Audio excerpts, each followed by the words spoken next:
네, 여러분 안녕하세요. 옷장사의 보물지도의 남윤택입니다. 오늘 수소 밸류체인 특집 2편을 준비했습니다. 두산 퓨얼셀에 대해서 알아볼 거고요. 지난 1편에서는 우리가 상하 프론테크를 알아봤죠. 그리고 특집 3편에서는 조금 더 넓은 관점에서 전반적인 수소 밸류체인이 어떻게 구축되어 있고 각각의 관련된 관련주들이 어떤 사업들을 하고 있고 미국이나 유럽 현재 수소 관련 정책들이 우리나라를 중심으로 어떻게 움직이고 있는지를 뉴스나 기사를 통해서 한번 간단히 알아보는 그런 영상으로 준비를 했습니다. 그러면 오늘은 두산 퓨얼셀이 어떤 기업인지 한번 알아보도록 하겠습니다. 두산 퓨얼셀은 그 회사 명에서도 알 수 있다시피 퓨얼셀, 그러니까 연료 전지를 관련한 매출을 일으키고 있습니다. 특히 그 중에서도 발전용 연료 전지에 특화되어 있는데 주요 매출이 발전 설비에서 75%가 나오고요. 그것에 관련된 장기 유지 보수로 25%가 나오고 있습니다. 사실 75, 25 나뉘어 있긴 한데 대부분 다 발전용 연료전지 관련된 매출이다라고 봐도 무방합니다. 네, 두산 퓨얼셀 현재 대표이사는 여기 사진에 있는 정영락 대표이사님이시고요. 두산 퓨얼셀 현재 주가는 31,600원, 그리고 시가총액은 2조 696억, 상장된 주식수는 6,500만 주. 그러니까 2조 시총에 6,500만 주가 지금 발행됐기 때문에 가볍게 움직이는 주식은 아니다. 주가가 3만원 초반대이기 때문에 조금 가볍게 움직이지 않을까라는 그런 생각이 들기도 하는데 실질적으로 움직이는 모습들을 보면 가볍지가 않아요. 비중도 어느 정도 있고요. 주요 주주 구성을 보면 두산 에너빌리티 외 14인이 37.84%, 두산 에너빌리티는 과거 두산 중공업의 이름이 바뀐 거죠. 그리고 2대 주주로 국민연금공단이 6.48%의 지분을 보유하고 있습니다. 연료전지의 장점에 대해서 간단하게 알아보겠습니다. 가장 먼저 친환경 에너지다라는 장점이 있습니다. 대부분의 연료전지가 사실 수소 연료전지잖아요. 이 수소가 연료로 들어가는 연료전지는 여기도 보다시피 1메가와트당 이산화탄소 배출이 수소 연료전지는 0이고요. 그리고 천연가스 모델인 연료전지는 1메가와트당 453kg의 이산화탄소를 배출한다. 소음 또한 굉장히 적기 때문에 일반 발전기 방식에 비해서 연료전지가 갖고 있는 친환경적인 이런 장점들이 부각이 된다라고 볼 수 있고요. 그리고 두 번째로 효율이 높습니다. 이 발전기에서 에너지를 생산을 할 때 열에너지가 발생하고 전기에너지가 발생해서 복합 효율이라고 얘기를 하는데요. 이것이 연료전지는 90% 이상 될 정도로 손실률이 굉장히 적고요. 효율이 높습니다. 그리고 세 번째로 소규모 분산 발전이 가능하다라는 장점이 있습니다. 여러 발전소에서 전기를 생산을 하면 우리 가정에 이 전기가 공급되기까지 많은 송전, 변전, 그리고 관련된 전기 케이블 이런 것들을 통해서 우리 집까지 비로소 오게 되는 거잖아요. 거기에 따른 비용이 많이 발생하게 되는데 인프라 시설도 많이 필요하고요. 연료전지 같은 경우에는 전기가 필요한 발전소가 설치되어지는 그 장소에 적은 공간을 활용해서 설치를 할 수가 있기 때문에 이런 송전, 변전, 소모 비용이 상당히 절약이 된다라는 장점이 있습니다. 그리고 연료전지의 원리를 간단히 설명을 드릴 텐데요. 연료전지가 여러 가지가 있어요. 근데 그것을 분류하는 기준이 여기 안에 들어가 있는 화학 반응을 돕게 해주는 그런 전해질이라고 하는 물질의 종류에 따라서 PEMFC, 그리고 FAFC, MCFC, SOFC 이렇게 여러 가지 연료전지를 구분을 합니다. 여기 지금 스택 연료전지 안에 구조인데요. 이 안에서 극이 두 가지가 있습니다. 연료극과 공기극. 연료극은 수소 연료가 들어오겠죠. 수소 연료가 들어와서 여기에 있는 고분자 전해질막이라고 하는 멤브레인에서 필터 기능이 작용을 하게 되는 거죠. 수소가 이 필터를 통해서 수소 이온만 통과하게 됩니다. 수소 이온은 공기극에서 산소와 만나서 물이 되어서 배출이 되는 원리이고, 여기서 필터가 안 된 전자 이온은 이쪽으로 넘어가서 전기를 발생시키는 이런 원리로 연료전지가 구동이 되는 방식입니다. 그래서 이 전해질의 종류에 따라서 이렇게 연료전지가 나뉘게 됩니다. 각각의 특징들이 여러 가지가 있는데 대표적으로 연료전지가 작동하는 온도가 달라요. 여기까지는 비교적 저온에서 작동이 되고 PEMFC 같은 경우에는 50도에서 100도씨 사이에서도 구동이 가능하기 때문에 주로 수송용이나 휴대용 그리고 가정용 연료전지로 많이 사용이 되고 있고, 두산 퓨얼셀이 대표적으로 채택하고 있는 건 인산형 연료전지입니다.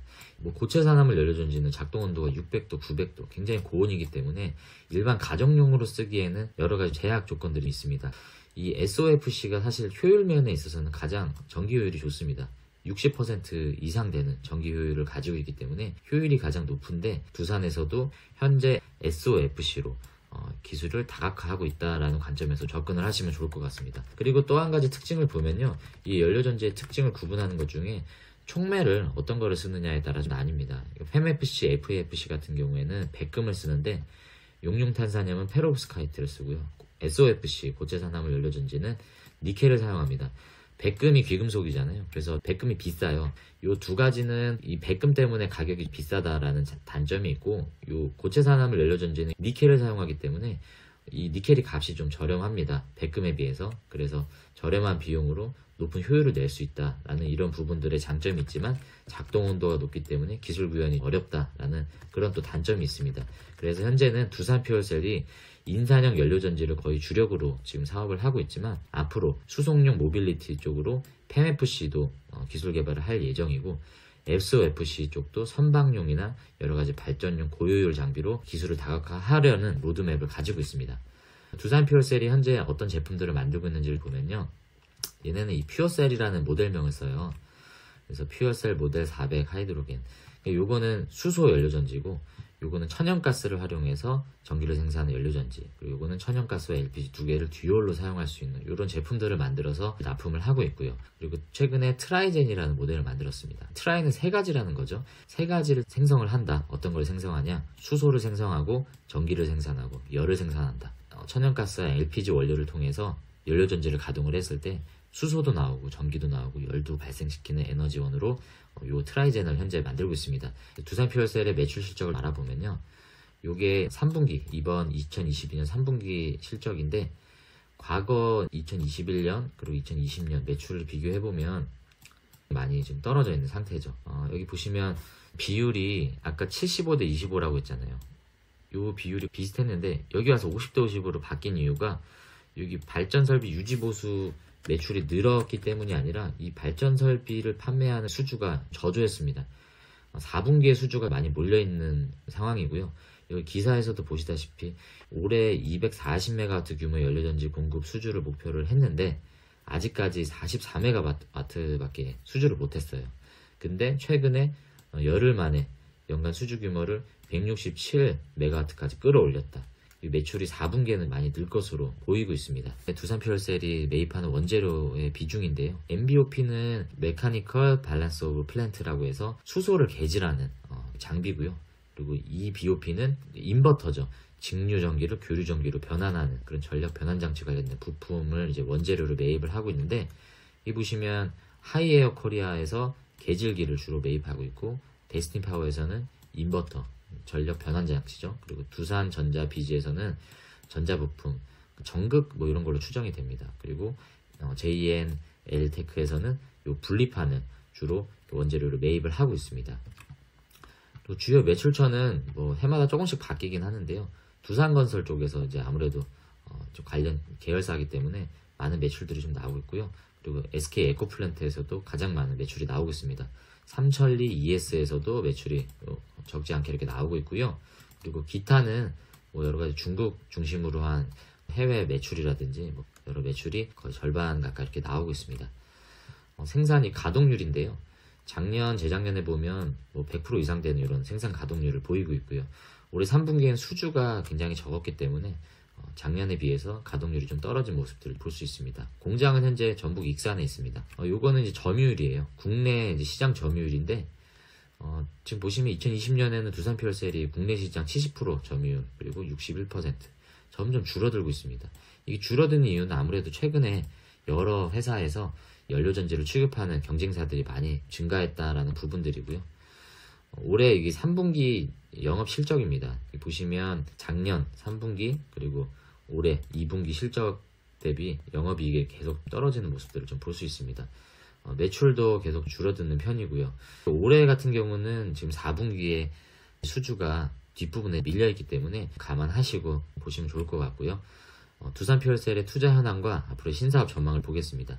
이게 지금 로드맵인데, 보시면 지금까지는 인산염 연료전지를 통해서 매출이 많이 나왔습니다. 그래서 이러한 지금 계획들을 가지고 있습니다. 현재 2022년 기준으로 보면 아까 설명드렸던 트라이젠, 그리고 LPG, 천연가스를 듀얼로 한 연료전지, 수소 연료전지 다 만들었죠. 그래서 상업화까지는 만들었고, 이 증설완료라는 얘기는 이제 공장 증설을 했어요. 이 캐파를 275MW급으로 지금 늘렸고요.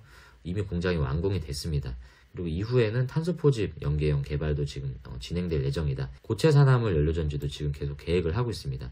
과거에 영국의 세레스 파워와 이제 MOU를 맺어서 요 고체 산화물 연료전지에 대한 기술들을 연구를 하고 있고요. 선박용 관련된 컨소시엄을 구성을 해서 공장 또한 지금 준공에 들어갔습니다. 아직 완공은 안 되었지만 2023년에 SOFC 관련된 공장이 완공이 되면 24년부터는 본격적으로 여기 관련된 매출이 상업화를 통해서 나올 거라고 기대를 하고 있고요.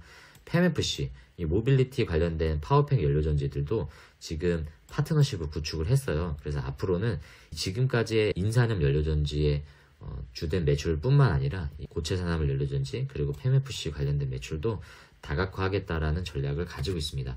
그래서 아까 공장 증설 말씀드렸는데 FAFC 같은 경우는 275MW급으로 지금 공장을 완료를 했고요. 고체 산화물 연료전지 SOFC는 50MW급 규모로 23년에 완공이 예정입니다. 여기 새만금에 400억 원 투자를 했다. 익산 공장도 증설 완료했고 트라이젠 수주도 지금 중국 중심으로 해서 수출 확대가 기대된다라는 기사입니다.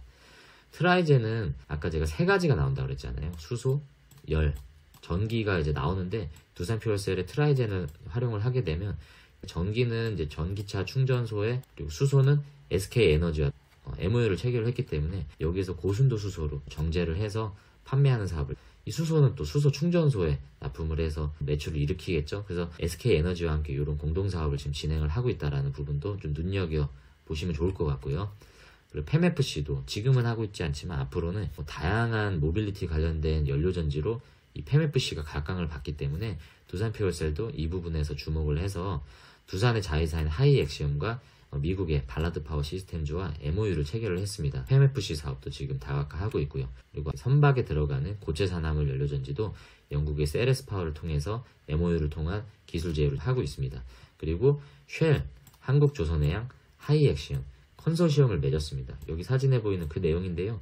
이게 올해 10월이에요. 얼마 안 됐어요. 이런 컨소시엄을 통해서 이제 SOFC 선박을 제조를 해서 최근에 친환경 선박에 대한 규제나 정책들이 계속 말이 나오고 있는데 그것들에 대한 대비를 하고 있는 모습들입니다.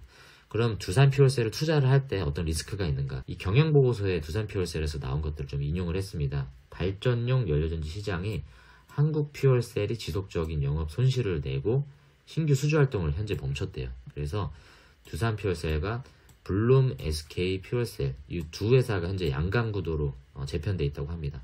그러니까 즉 가정용이 아닌 발전용 연료전지 시장이 두산 퓨얼셀과 블룸 SK 퓨얼셀 두 개의 양강 구조로 되어 있다고 하고요. 한국 퓨얼셀은 현재 수주가 중단되었다라고 합니다. 그래서 경쟁사가 늘음에 따라서 점유율이 떨어질 수 있는 리스크가 있다. 한국 퓨얼셀은 포스코 자회사예요. 그래서 현재 발전용 연료전지 시장의 경쟁사로 이제 꼽을 수 있고요. 재무 분석을 좀 보겠습니다. 보시면 올해 지금 3분기까지 매출이 이렇게 나와 있는데 4분기 예상에 지금 1,300억 정도 갑자기 이제 급증했죠. 이 연료전지 시장 자체가 약간의 좀 계절성이 있다라고 합니다. 4분기에 실적이 좀 몰아서 나오는 경향이 있다라고 하고요. 당기순이익은 지금 예상치 기준으로 봤을 때는 작년 대비 많이 떨어져 있는 지금 모습입니다. 아무래도 수주가 부진한 모습들을 좀 볼 수 있고요. 영업이익 또한 많이 떨어져 있는 모습입니다. 매출 증가 추세를 보면 좀 꺾여 있는 느낌이긴 해요. 여러 가지 수소 관련된 정책들이 탄력을 받지 못한 모습들을 통해서 매출 또한 주춤거리는 모습들을 볼 수 있는데 좀 지켜봐야 되는 부분일 것 같습니다. 부채 비율은 양호한 편이에요. 유보율도 높기 때문에 재무 건전성은 비교적 안전한 편이다라고 볼 수 있습니다. 특별한 EPS의 증가 추세나 긍정적으로 보이는 재무적인 지표는 크게 없는 것 같습니다. 그리고 PER이 상당히 고퍼를 적용을 받고 있다. 549배면 퍼가 상당히 높은 편이죠.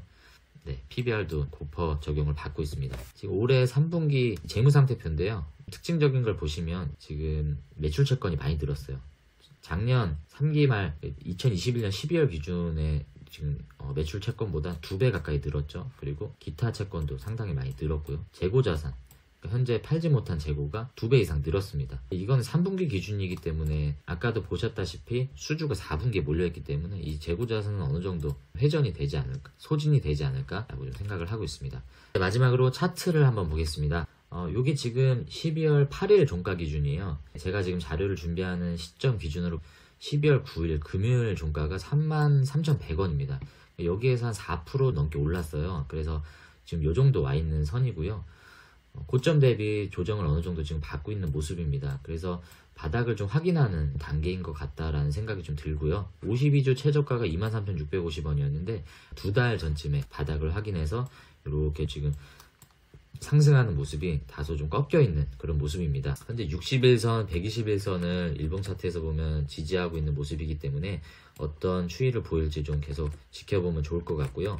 신규 진입, 추가 매수 이런 부분들은 제가 판단할 수 없기 때문에 여러분들이 우리 옷장사의 보물지도 김 대표님께서 참고하시는 그런 내용들을 중심으로 공부하시면서 전략적으로 접근하시면 좋을 것 같습니다. 제가 준비한 자료는 여기까지입니다. 여러분들이 우리 옷장사의 보물지도를 통해서 이 수소와 관련된 다양한 정보들 많이 얻어가셨으면 좋겠고, 다음 편 영상을 통해서 더 전반적인 수소 밸류체인에 대해서 마지막으로 점검해보는 영상을 준비해 보도록 하겠습니다.